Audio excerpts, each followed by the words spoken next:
All right, Algebra 2.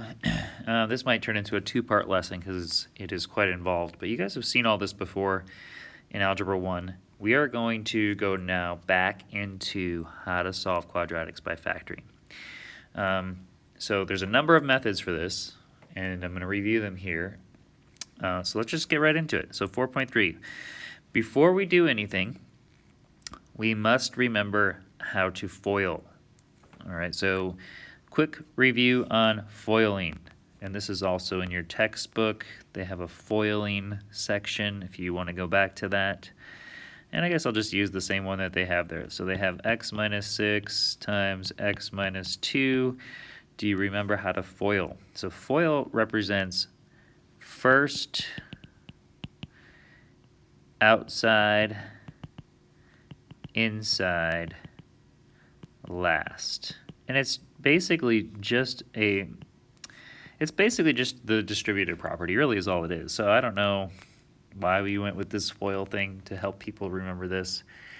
One thing that I do is I just am like, okay, this has to be distributed to both pieces over here, and then this has to be distributed to both pieces over here. Okay, so that's where you get the first, outside, inside, last. So let's do this. The first terms would be x times x, which is x squared. Then the outside terms would be x times negative 2, which is negative 2x. Then the inside terms, which would be negative 6 times x, negative 6x. And then the last two terms, negative 6 times negative 2, which is positive 12. We can combine our like terms, and we have x squared minus 8x plus 12. That is foiling. So we did do a lot of that, and we're going to do a lot of that in reverse today as well. But let's start with foiling. So here we go, the roots. The solutions are places where the graph crosses the x-axis. We've talked about this in factored form. The roots are whatever makes those factors go to 0. So if the factors are x minus 5 times x plus 3, then the roots are 5, because 5 makes that go to 0, and negative 3, because that makes this one go to 0. All right, this should all be review, but just highlighting it again. Let's go to example 1. It says, write a quadratic equation in standard form with 3/4 and negative 5 as its roots. Okay, so if these are the roots, what that means is I had to have factors that gave me those roots. So what would make if 3/4 is the answer, right? Then a factor that would work would have to be negative. It would have to be x minus 3/4. Because if I plug a 3/4 into this, it makes this go to 0, right? And that's what I'm looking for. So for this one, it would be x plus 5. Because if I plug a negative 5 into that, it makes that go to 0, right? So there are the factors, but then they want us to write this as a quadratic equation in standard form, meaning there's no fractions or anything like that in there. Okay, so a little bit of review here. If I have x minus 3/4, remember that I can multiply both things in there by any number that I want, and it won't change its value. Okay, so if I want to get rid of that fraction, I'm looking to multiply both things by 4. Okay, so if I do that, what I would end up with is 4 times x minus 3. The reason I chose 4 is because it got rid of that fraction, right? 4 times 3/4 gives you 3. So that's a way to get rid of that fraction if you have fractions in the homework. So then I have 4x minus 3, and I still have x plus 5. What they want us to do now is FOIL it out. So if I FOIL this out, I get 4x squared plus 20x. That's my outside. Then my inside would be minus 3x, and then my last would be negative 15. Do some quick combining of terms, and I get like terms, I should say, and I get 4x squared plus 17x minus 15, and then that is our answer. So if these are the roots, 3/4 and negative 5, then the solution, or the quadratic equation that I started with, would be this guy. All right, so you have a couple of those for example 1. I'm only going to do one of those. But refer back to the video if you need to. Just come back and watch that again. Factoring techniques. Okay, so you guys remember that the thing that I taught you with factoring was that you always start with asking yourself a question. Is there anything I can take out of all terms? Is there anything in common with all pieces that we're dealing with? And if there is, take it out. That's the greatest common factor technique, right? If there's anything in common with everything that's there, take it out. The second technique that is always taught is the difference of squares. Okay, the difference of squares is, and we'll do one of these, but it's if you can write what you see, if you can write the equation like this, if you can change it around and write it as something squared minus something squared, we can factor that thing, and it'll always be whatever's in here, it's typically an x, right, plus whatever that thing is. So, for instance, if it was x squared minus 9, I can write that as x squared minus 3 squared. So it'd be x plus 3, x minus 3. And if you FOIL that out, right, this times this, this times this, this times this, this times this, you will get that guy back. All right, so we proved that in Algebra 1. I don't know that we'll prove it again for the sake of time. But here we go. The third thing is perfect square trinomial. How that occurs is if you have something like a perfect square here, plus or minus 2 times whatever. Let's say that this is a. If we call this a, it would be 2 times a, and then if we, and this will always be plus.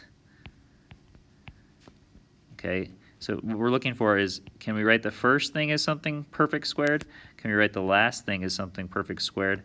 And then the middle term would have to be 2 times the roots of those things. So in this case, it would be 2 times a times b. And the perfect square trinomial thing is not that important, because if you know how to factor by grouping, then it's not really that necessary, but it can give you a shortcut if you understand it. So I'll teach it here. But then, so then the factors of this thing will always end up being related to these a's and b's, and it depends on the sign that's there.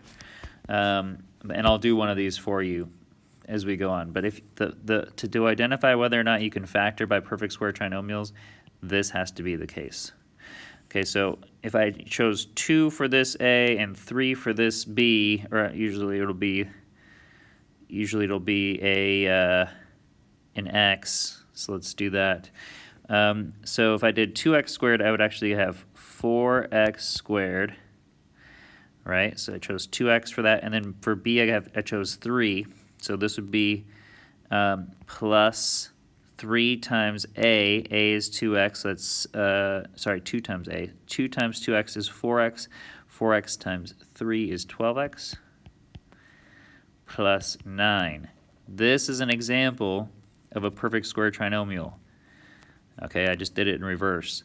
So I could write 9 as 3 squared, I can write 4x squared as 2x squared, and then the middle guy is 2 times those things. Anyway, I don't want to spend too much time on that, but that is how you can find a perfect square trinomial. Let's go into, first of all, for example 2, let's just get into factoring by the greatest common factor. So we're going to go back to number 1. Okay, so we're going to focus on that for the first few. So you're asking yourself the question, is there anything that's in common with both pieces here? And the answer to that should be yes, right? 5 goes into both, and so does x go into both. So if I take a 5x out, what am I left with? I'm left with 4x minus 3. Right, because if I divide both of these by 5x, right, that's what I did. That's what I get. Okay, so take that out. If you distribute that back, you should definitely get that back. Okay, so what they want you to do now is they want you to use the zero product property to determine what the zeros are. Okay, so remember, you guys, so that this all connects. If I have something, so this is kind of a separate thing here, but if I have a picture that looks like this, the zeros happen here, and remember that the y value, where this is, the y value equals 0, right? So if you set this to equal 0, because typically it's set to equal y, but if we replace y with 0, so plug a 0 in, what that allows us to do is when you get these factors, if either one of these goes to 0, it makes the whole equation go to 0. It makes this statement true. So what would I plug in to 5x to make it go to 0? You would plug in a 0, right? 0 is the only number that you can plug into 5x and get a 0 out. All right, so I could plug a 0 in there. And then another number that we could use is to see what happens. Sorry, another thing we could do is check the second factor and see what makes that go to 0. So if you struggle to know what that is, you can always set that factor to equal 0 and solve it. Okay, so in this case, it's x is equal to 3/4. So if I plug a 3/4 in to that guy, then I would get a 0 as well. All right, so those are my two solutions, and those are the places on the graph. So this is facing up, this graph. I don't know where the vertex is. I'm not doing any of that right now. All I want to know is where does it cross? So it's crossing at 0, and then it's crossing at 3/4. It's a very skinny graph. I don't know where the vertex or anything like that is. I'm not concerned with it right now. I just care about those zeros. Okay, so that's what's happening. So for 2b, let's do this one quick. Is there anything in common with both? Yes, 4 and y. If I take that out, I'm left with y. Don't forget that. You still have a y there. Minus 4. Okay, what makes this go to 0 is 0. What makes this go to 0 is 4. Done. So these are pretty straightforward. By the way, I'm looking in the textbook here with this one. This one might, in your notes, be 4y squared plus 16y equals 0. And if that's the case, then I would have 4y times y plus 4, right? So then my factors would be 0 and negative 4. So I don't know which one you really have, because the one in my textbook I think is this one. So I apologize for that. Don't throw that off in your notes. Don't put this answer if this was your original problem. So just check that. For 2c, we have 6a to the 5th plus 18a to the 4th equals 0. So again, what can I take out of both? Well, 6 is in common for sure, and then there's a to the 4th power in both, right? Because I can write a to the 5th as a to the 4th times a to the 1st.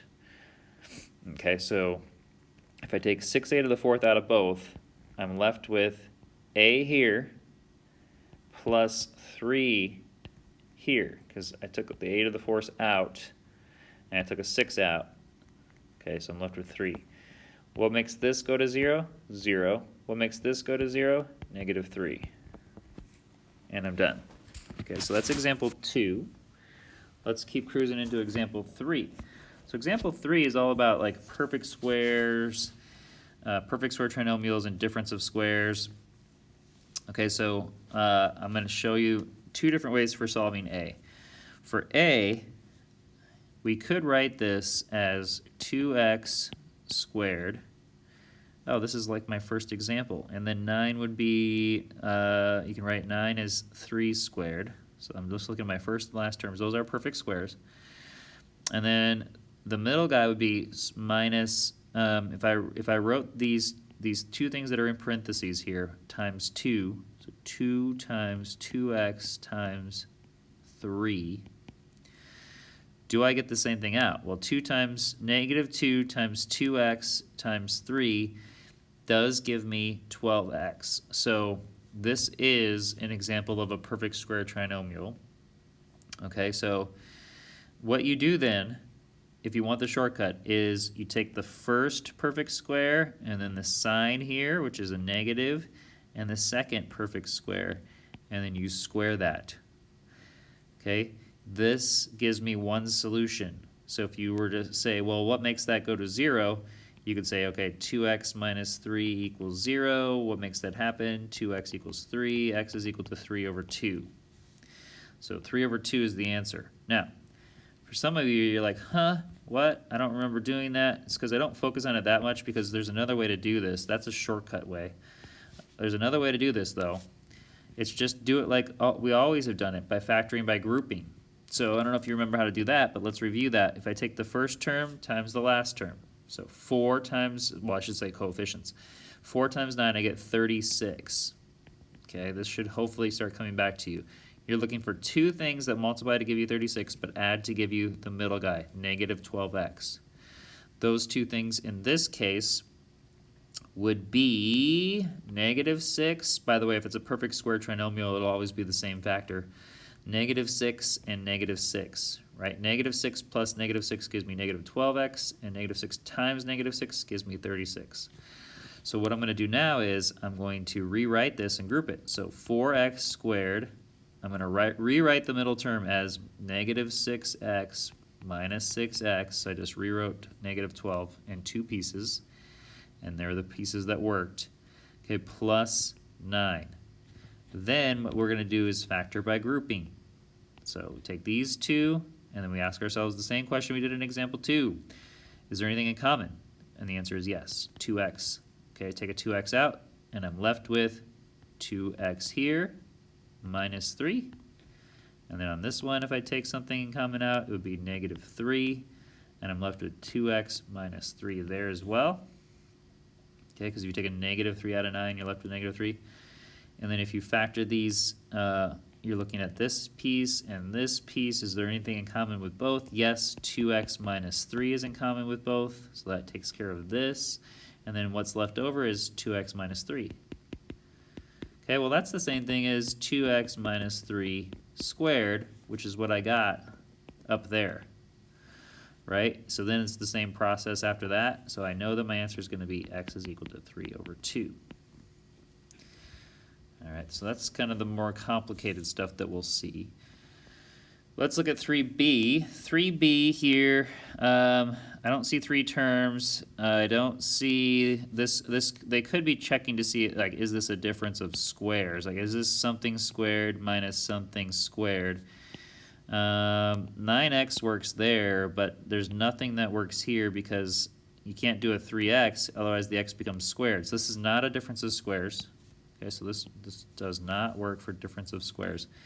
Let's just do what we always do and say, okay, well, is there anything in common with both? And the answer to that is yes. I could take a 9x out, and I'm left with 9x minus 1. What makes this go to 0 is 0. What makes this go to 0 would be, well, 9 times 1/9 would give me 1. 1 minus 1 is 0, so 1/9. If you don't know how to find that 1/9, you can always set that to equal 0 and solve it. Okay, so those are my two zeros for 3b.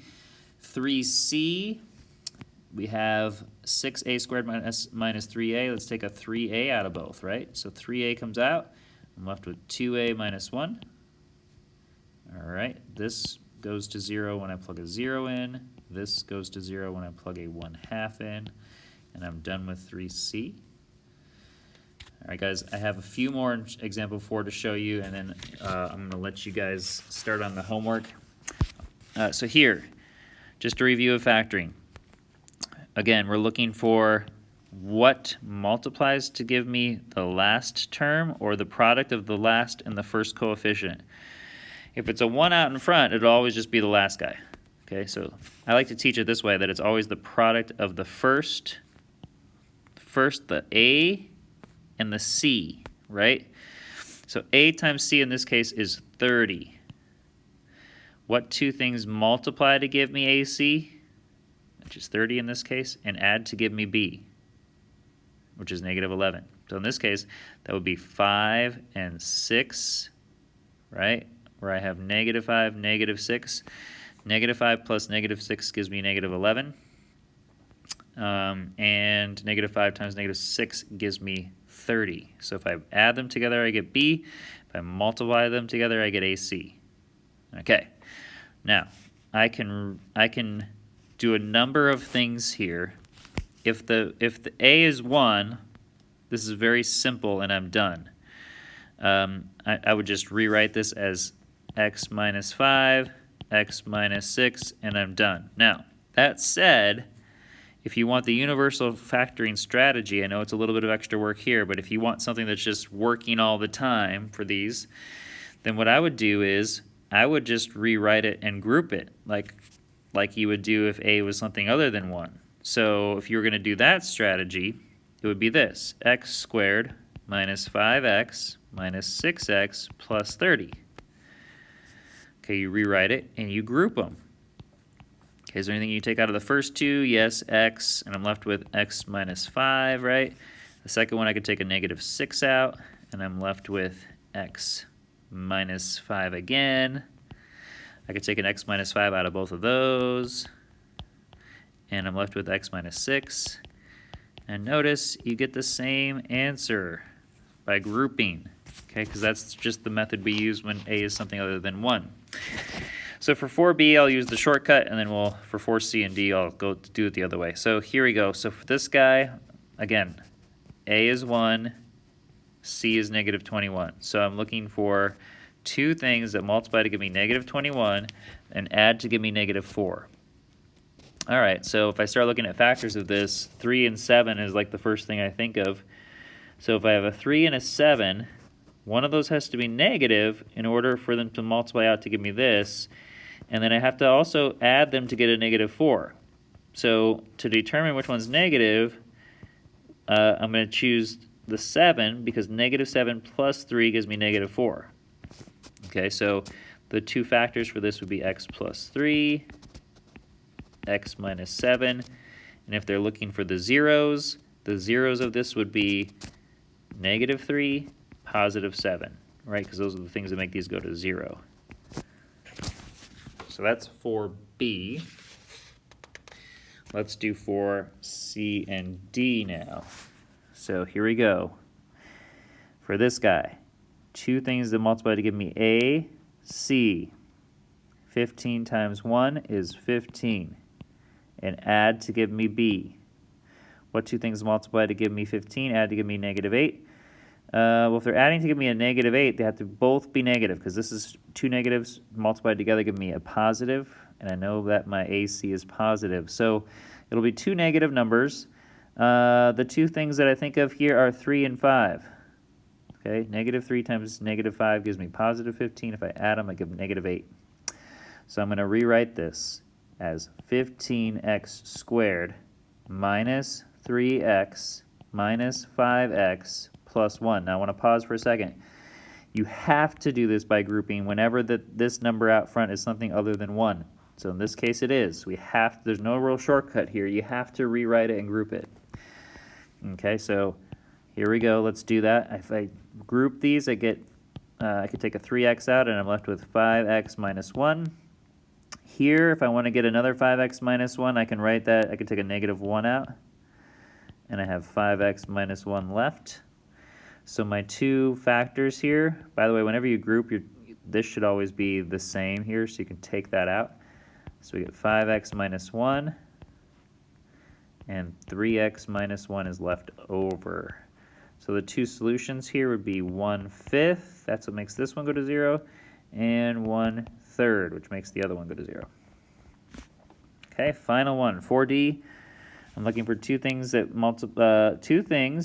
these two things, AC. If I get that, I think it's going to be negative 180.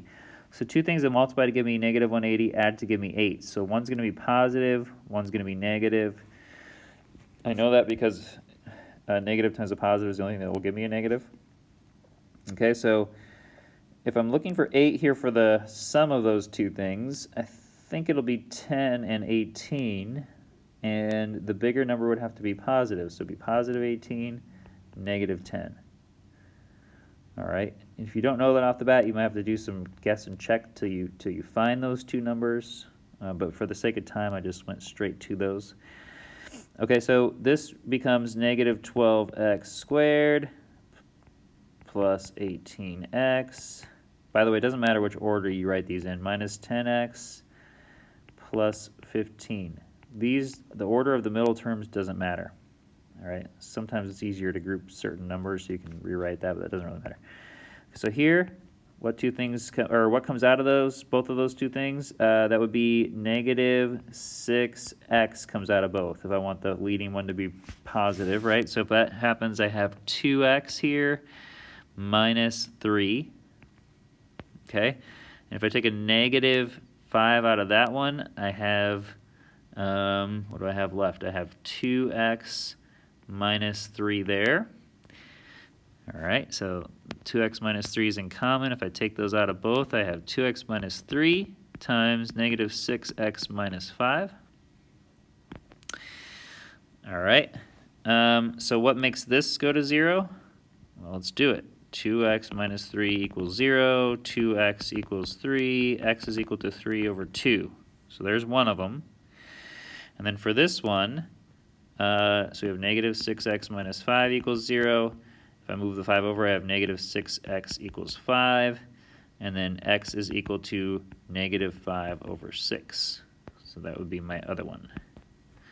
Those are your 2 zeros, and you're done. All right, guys, that's all I have for this time. Refer to this video often if you have any problems with factoring. We'll see you guys next time.